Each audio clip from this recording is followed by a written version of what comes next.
Hello everyone, welcome to our channel Login 8. In this video, I will guide you on how to hide or show codes in Microsoft Authenticator. So if you also want to hide or show codes in Microsoft Authenticator, this video is just for you. Follow these simple steps and you'll be able to do it. So first of all, launch open your Microsoft Authenticator application. You can see over here Microsoft Authenticator is opened. Make sure you're logged into your account. Now if you have any codes, it will appear right over here.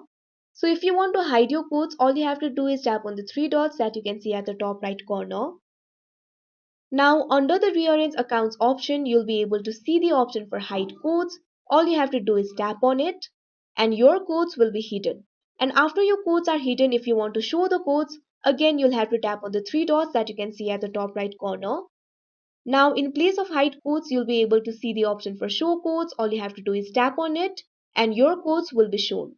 So that is how you hide or show codes in Microsoft Authenticator. I hope you found this video helpful. Thank you for watching. Make sure to like, share and subscribe to our channel.